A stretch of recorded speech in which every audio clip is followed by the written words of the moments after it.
Alain a sacrifié d'une manière ou d'une autre, hein, j'utilise des grands mots, peut-être que les mots ne sont pas justes, de ces 2 premiers mariages à sa boulimie de travail.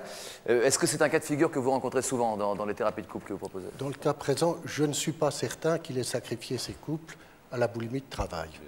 Ça mériterait un examen plus approfondi. Vous l'avez dit tout à l'heure, la poule, l'œuf, la poule, on n'en sait rien. Dire que le travail est très présent dans les vies de couple, c'est évident. Il tient une place énorme, ne serait-ce que par la peur du chômage. Et je suis très frappé, moi, par la situation actuelle où les identités des personnes sont définies par leurs activités professionnelles. On ne regarde plus une personne en tant que telle, on dit celui-là, c'est celui qui est technicien ceci, celui-là. À la rigueur, les filles, c'est la grande blonde. Mais le gars, il est défini par... Ah ouais, voilà, par exemple. Mais sinon, le gars, il n'est pas ce qu'il est, il est ce qu'il fait. Il est défini par ce qu'il fait. D'accord. Et ça me paraît extrêmement grave. Oui, parce que le chômage, dans ce cas, devient extrêmement déstructurant pour le couple. C'est la perte d'identité de la personne. Oui. Et cette perte d'identité, ben, on ne peut pas s'étonner qu'elle ait des répercussions énormes sur le couple. Ouais. Je pense à une situation, une jeune femme vient me trouver en me disant « Mon mari m'a trompé ». Comme vous dites, hein, c'est pas... Alors, il m'a trompé, il m'a trompé, mais attendez voir. Il m'a trompé parce que lorsque nous étions fiancés, il faisait ses études de droit et il m'avait dit qu'il deviendrait un grand avocat. Or, ça fait 8 ans de ça, et pendant ces 8 années, c'était des petits boulots et du chômage. Il m'a trompé. Ouais. Et comme c'était une femme très catholique, elle allait jusqu'à me demander, est-ce que vous croyez, sachant que je suis un conseiller catholique, est-ce que vous croyez que c'est un cas d'annulation de mariage? Parce que mon consentement n'était pas éclairé, il m'a trompé. Évidemment, il a fallu un peu de temps pour réfléchir sur qui elle avait épousé. Est-ce qu'elle avait épousé un futur grand avocat, un futur ténor du barreau, ou est-ce qu'elle avait épousé un homme? Alors, lui faire parler de cet homme avec ses défauts. Ça s'est arrangé finalement? Et ça s'est arrangé. Cette histoire-là s'est arrangée. Et ça s'est arrangé. Mais que de souffrance derrière. Et les choses se sont plus éclairées parce que dans les échanges, il est apparu que le père de cette dame est un grand professeur de médecine. C'est ça. Vous voyez toute la projection qu'il y a. Qui avait-elle épousé? Patrice, Henri, qu'est-ce qui vous inspire ce qu'on vient d'entendre de part et d'autre? Moi, j'ai été très intéressé par ce qu'a dit Alain. Oui. D'abord parce qu'il a une honnêteté dans sa façon de l'exprimer sur, je dirais, sur le recul qu'il a de sa vie antérieure, enfin antérieure au niveau couple. Et aujourd'hui, il essaye d'éviter de renouveler les mêmes erreurs. Hein? Complètement. J'ai connu ça. Alain, quel était l'état de votre couple? Comment vous qualifieriez les relations que vous aviez avec votre femme avant que vous connaissiez le chômage, avant que vous soyez licencié?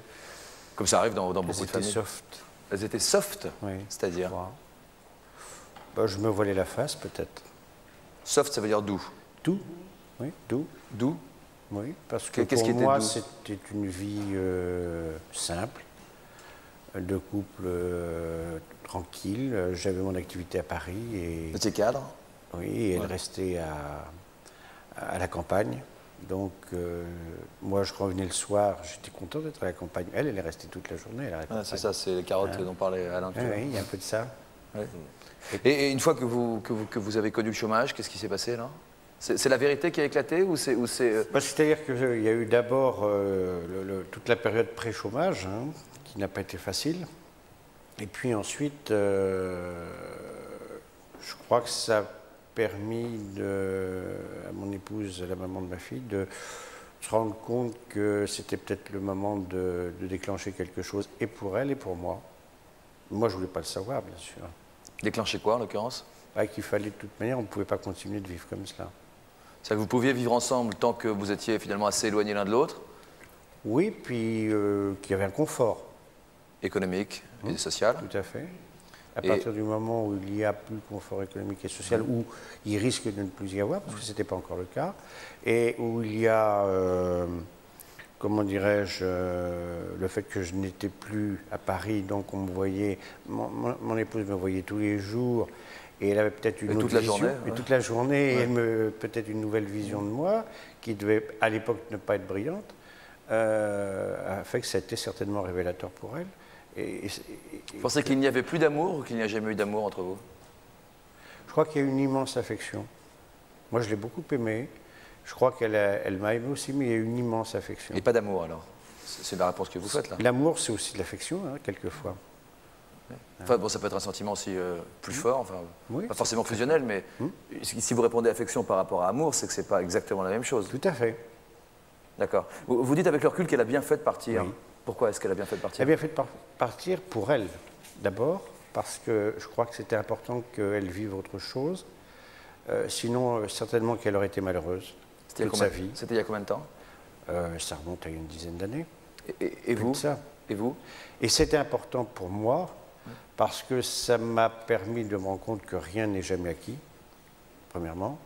Que peut-être que, non seulement peut-être, mais que on doit avoir une rigueur vis-à-vis de soi-même, vis-à-vis de la personne avec qui on partage sa vie, de telle manière qu'il y a des choses qu'on ne doit pas accepter, et puis il y a des choses sur lesquelles on doit s'efforcer de façon à être respecté, je dirais, et puis être aimé. Vous n'aviez pas assez entretenu votre vie de couple pour que cette affection soit un amour intense, quoi. Oui, c'est ce que vous nous dites. Facile. Merci, je vais demander à l'immense Didier Sandre de venir nous rejoindre ici. Didier, si vous voulez bien, pour la conclusion de cette émission, sous les applaudissements du public du Studio 102. Bonsoir Didier. Alors, vous avez écouté des histoires qui se sont suivies, se sont parfois même mélangées et se sont rarement ressemblées, parfois quand même. Qu'est-ce que vous... Ce qu'il y a, c'est que j'ai surtout beaucoup entendu de choses qui se disent dans la pièce que je joue en ce moment. Et c'est vraiment pas de la publicité. Non, vous pouvez, parce que c'est... Mais vraiment, c'est incroyable. Dîner entre amis à Paris, oui. Oui, dîner entre amis, puisque le sujet est la rupture d'un couple.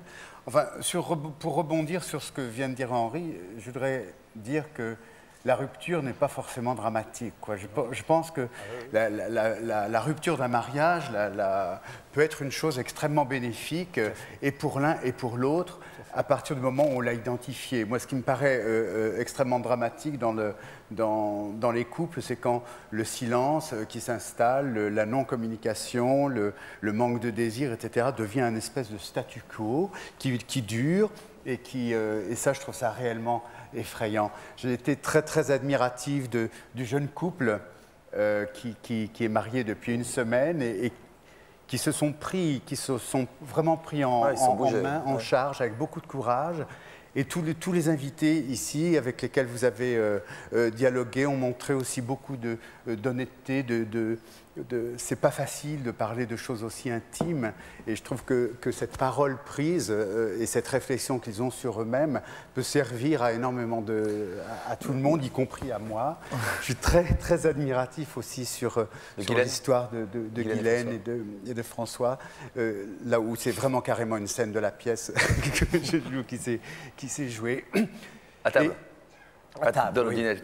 Et ce qui me frappe dans la plupart des cas, c'est cette espèce de difficulté au réel.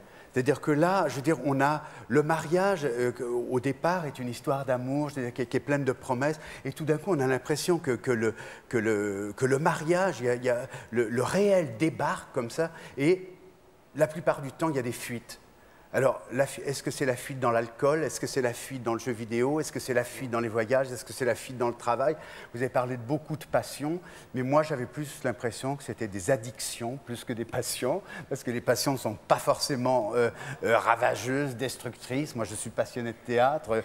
On peut être passionné de musique sans que ce soit une fuite du réel. Ou que ce soit exclusif, quoi, en tout cas. Voilà, c'est ça. Et puis que ça peut se vivre à deux d'une façon harmonieuse. Et là, c'est vrai que j'ai l'impression parfois que les gens sont sur un terrain dangereux avec la passion. Enfin, Madame l'a montré. Valérie, oui.